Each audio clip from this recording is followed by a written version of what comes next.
ഭാരതം ഇന്ന് അഭിമാനത്തോടെ തല ഉയർത്തി നിൽക്കുകയാണ്.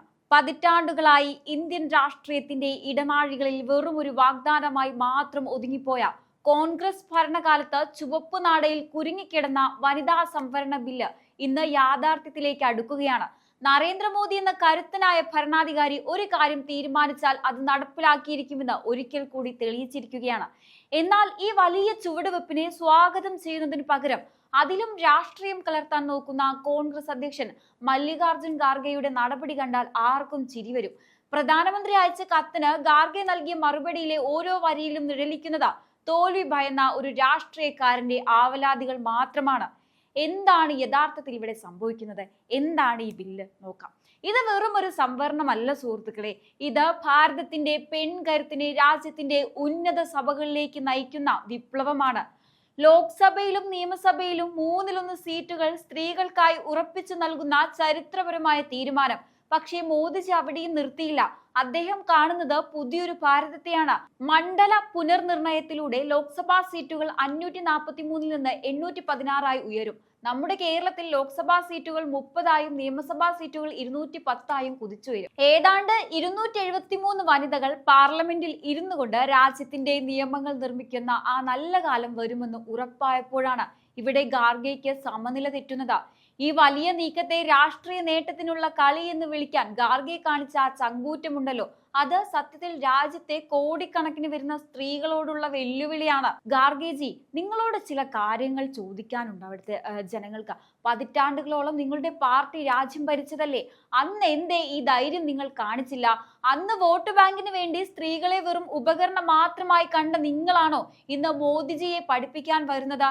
തിരഞ്ഞെടുപ്പ് നടക്കുമ്പോൾ ഇതിനെന്തിനാണെന്നാണ് നിങ്ങളുടെ ചോദ്യം.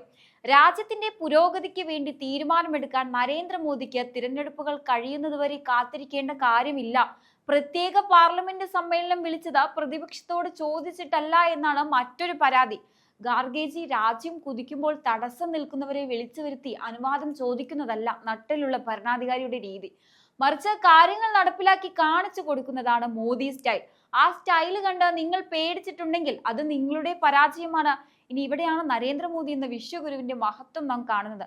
അദ്ദേഹം വോട്ടിന് വേണ്ടിയല്ല, മറിച്ച് 2029 ഈ രാജ്യം ഭരിക്കാൻ പ്രാപ്തിയുള്ള ഒരു പുതിയ നേതൃനിരയെ വാർത്തെടുക്കാനാണ് ശ്രമിക്കുന്നത്.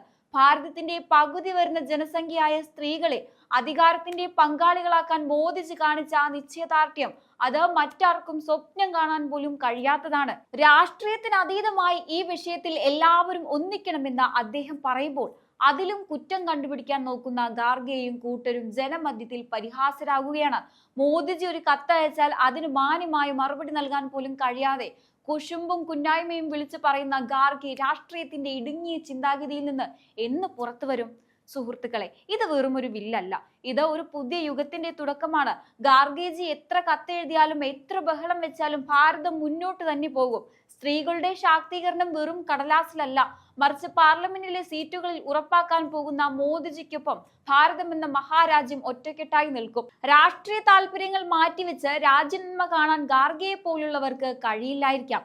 പക്ഷെ ജനങ്ങളെല്ലാം കാണുന്നുണ്ട്. അവർ ഇതിനെന്തായാലും മറുപടി നൽകും. ഈ പെൺകരുത്തിന്റെ മുന്നേറ്റത്തിൽ മോദിജിക്ക് നമുക്ക് പൂർണ്ണ പിന്തുണ നൽകാം. ഏതൊരു വികസന പദ്ധതിയോ പരിഷ്കാരമോ വരുമ്പോഴും അതിൽ കുറ്റം കണ്ടെത്തുക എന്നത് നമ്മുടെ നാട്ടിലെ പ്രതിപക്ഷ രാഷ്ട്രീയത്തിന്റെ ഒരു സ്ഥിരം ശൈലിയായി മാറിയിട്ടുണ്ട്. പ്രത്യേകിച്ചും വനിതാ സംവരണം പോലെ രാജ്യം മുഴുവൻ കാത്തിരുന്ന ഒരു ചരിത്രപരമായ വിഷയത്തിൽ പോലും ഇത്തരം ഒരു നിലപാട് ഖാർഗെയെ പോലൊരു മുതിർന്ന നേതാവിൽ നിന്ന് ഉണ്ടാകുന്നത് ദൗർഭാഗ്യകരമാണ്.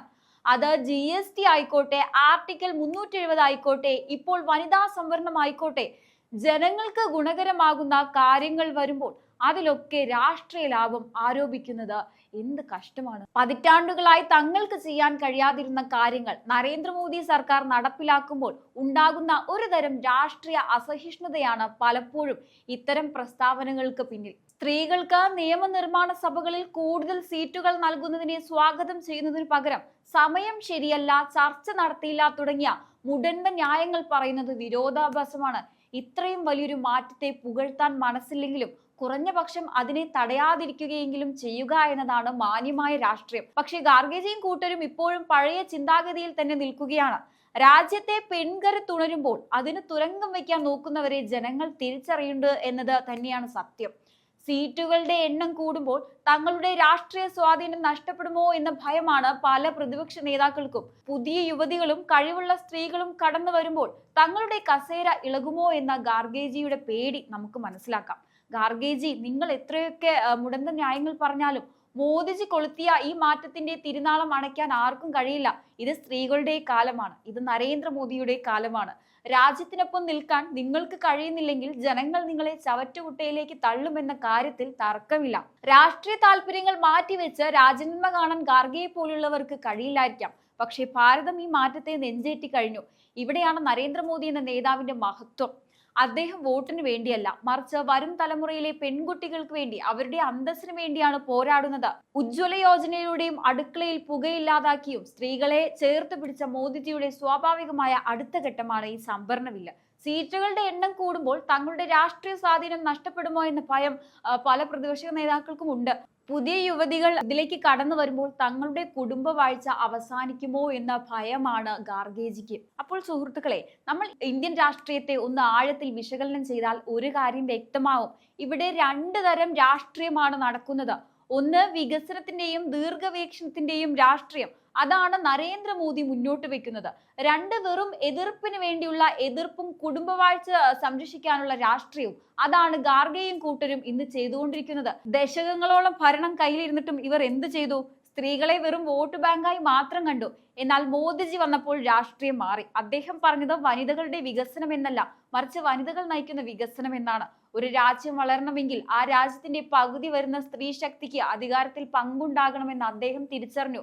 ഇനി അവസാനമായി പറയാനുള്ളത് ഇതാണ്: നരേന്ദ്രമോദി എന്ന ഭരണാധികാരിയെ എതിർക്കാൻ വേണ്ടി മാത്രം നിലകൊള്ളുന്ന ഒരു കൂട്ടമായി ഇന്നത്തെ പ്രതിപക്ഷം മാറിയിരിക്കുകയാണ്. ഖാർഗെജി, നിങ്ങൾ പ്രധാനമന്ത്രിക്ക് അയച്ച ആ ഒരു മറുപടി കത്ത് കേവലം ഒരു കത്തല്ല, അത് നിങ്ങളുടെ ഭയത്തിന്റെ സാക്ഷ്യപത്രമാണ്. ഈ രാജ്യം മാറുകയാണ്, നിങ്ങൾ തിരിച്ചറിയുന്നു. ആ മാറ്റത്തിന്റെ നേതൃത്വം നൽകുന്നത് നരേന്ദ്രമോദിയാണെന്ന സത്യം ഉൾക്കൊള്ളാൻ നിങ്ങളുടെ രാഷ്ട്രീയ ഈഗോ സമ്മതിക്കുന്നില്ല. ഭാരതത്തിലെ സാധാരണക്കാരായ പെൺകുട്ടികൾ, ഗ്രാമങ്ങളിൽ ജനിച്ചു വളർന്നവർ, കഠിനാധ്വാനം ചെയ്യുന്ന സഹോദരിമാർ, ഇവർക്കൊക്കെ പാർലമെന്റിലും നിയമസഭകളിലും മാന്യമായ ഇരിപ്പിടം ലഭിക്കുമെന്ന് ഉറപ്പാകുമ്പോൾ അതിൽ സന്തോഷിക്കുന്നതിന് പകരം സമയം ശരിയില്ല, തിടുക്കമായി പോയി എന്നൊക്കെ പറയുന്നത് ആരെ പരിഹസിക്കാനാണ്? നിങ്ങളെ സംബന്ധിച്ച് ഇത്രയും വർഷം സമയം ശരിയായിരുന്നില്ല, അതുകൊണ്ടല്ലേ ഈ ബില്ല് പൊടി പിടിച്ചു കിടന്നത്? എന്നാൽ മോദിജിക്ക് സമയം എപ്പോഴും ശരിയാണ്. കാരണം അദ്ദേഹത്തിന്റെ മുൻഗണന രാജ്യത്തിന്റെ വികസനമാണ്, അല്ലാതെ വോട്ട് ബാങ്ക് അല്ല. മോദിജി ഈ രാജ്യം കെട്ടിപ്പടുക്കുന്ന തിരക്കിലാണ്. എതിർക്കുന്നവർ എതിർത്തുകൊണ്ടേയിരിക്കും. പക്ഷെ വികസനത്തിന്റെ ഈ തേരോട്ടം തടയാൻ ആർക്കും കഴിയില്ല. വരും തലമുറ ഈ കാലഘട്ടത്തെ ഓർക്കുന്നത് സ്ത്രീ ശക്തിയുടെ ഉദയം എന്ന നിലയിലായിരിക്കും. ആ ഉദയത്തിന് സാക്ഷ്യം വഹിക്കാൻ നമുക്ക് ഭാഗ്യം ലഭിച്ചിരിക്കും.